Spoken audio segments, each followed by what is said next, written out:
이 요약표에 있는 내용도 총괄표나 시뮬레이션, 배당률, 이 적색으로 표시되어 있는 세 가지 시트에서 전부 다 수식어를 걸어가지고 따온다.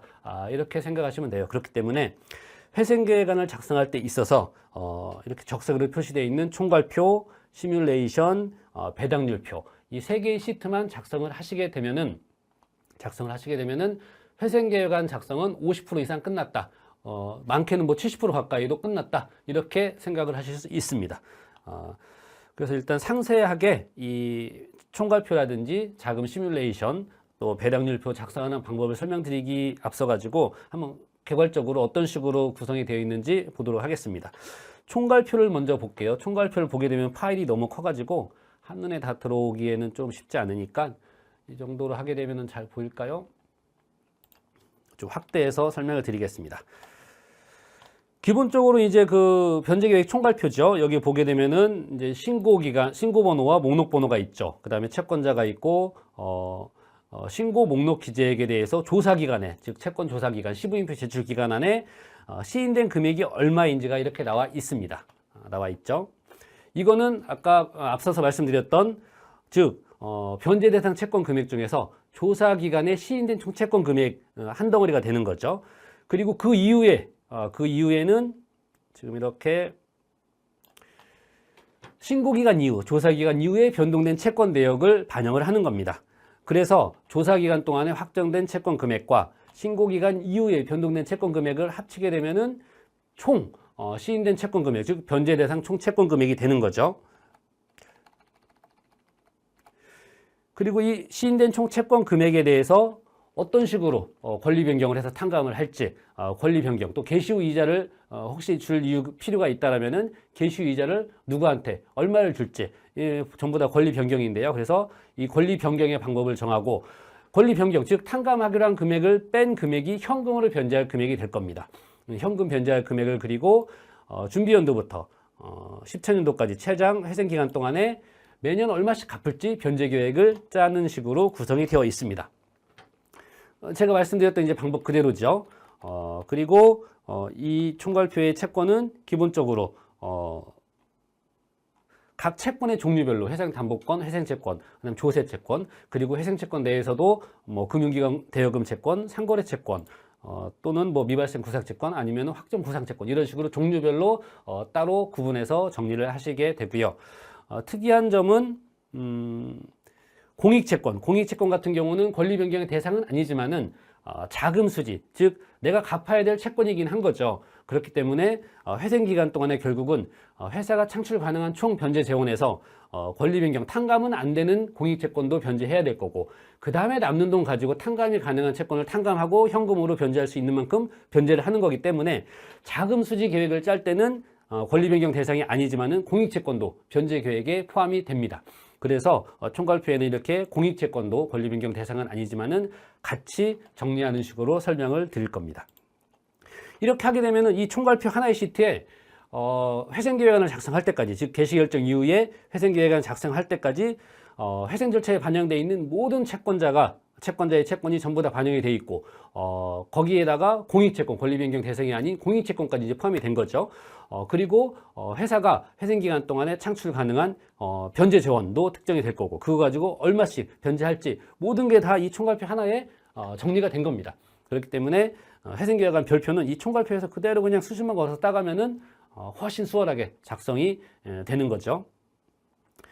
다만 이제 그 총괄표는 말 그대로 각 채권별로 얼마씩 변제할지 이제 총괄표이고 이게 지금 매년 보시면 아시겠지만은 지금 회생 기간 동안에 어떤 채권을 얼마씩 갚겠다 이 변제 계획은 나오지만은 반면에 그러면은 이 해당 연도에 이 회사가 얼마의 변제 재원을 창출 가능한지 그래서 이렇게 갖고 났을 때 2월 자금 그해 말에 얼마의 2월 자금이 있는지 이런 내역들은 안 나오죠.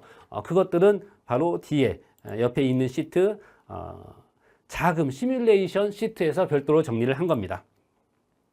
이것도 좀 확대를 하겠습니다.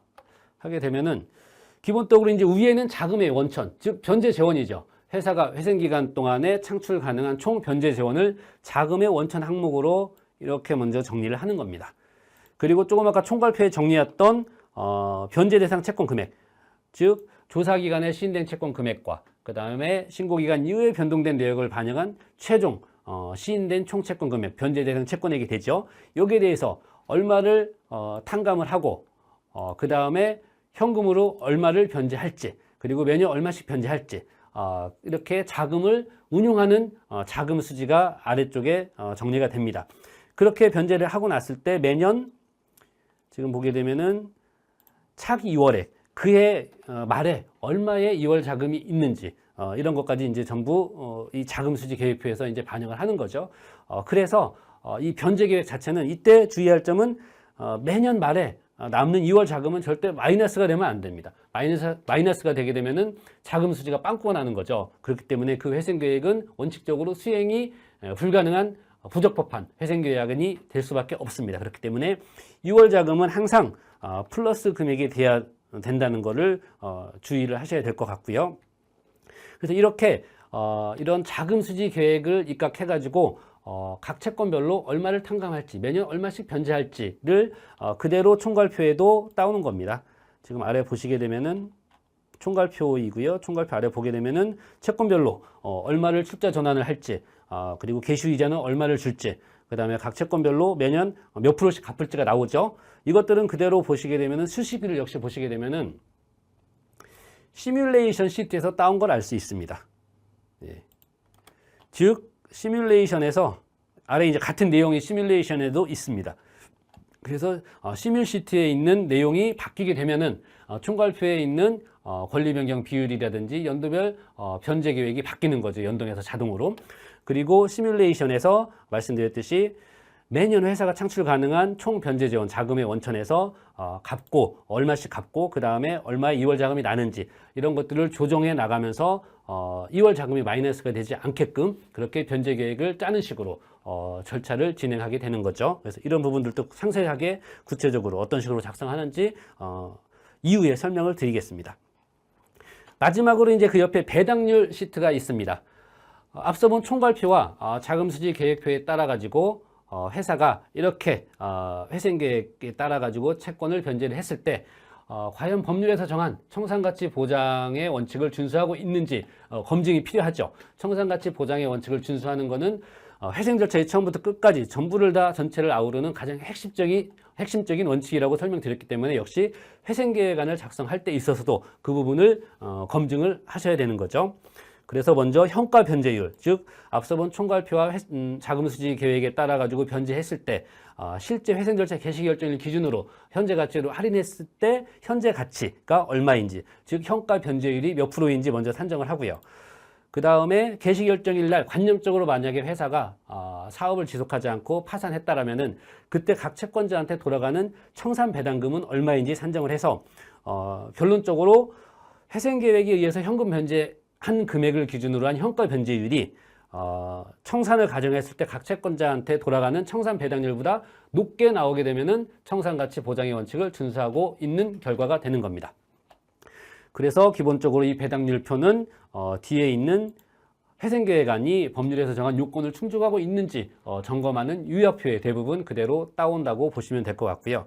그래서 이렇게 회생계획안을 구체적으로 실제 작성할 때 있어서는 총괄표와 그 다음에 자금 시뮬레이션 시트, 그 다음에 법률에서 정한 요건을 충족하고 있는지 검증하는 배당률표, 이 세 개의 시트를 작성하면은 그게 가장 중요하고 핵심적인 내용들이 전부 다 포함이 될 거고 전체 회생계획안 작성에 들어가는 노력과 시간 중에 거의 뭐 한 50에서 최소 50에서 7, 80% 정도는 완료가 됐다.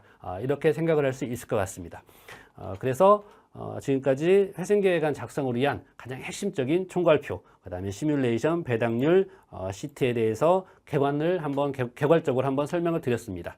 네, 그럼 이어서 한번 총괄표부터 구체적으로 어떤 식으로 작성이 되는지 이제 상세한 내용에 대해서 한번 살펴보도록 하겠습니다.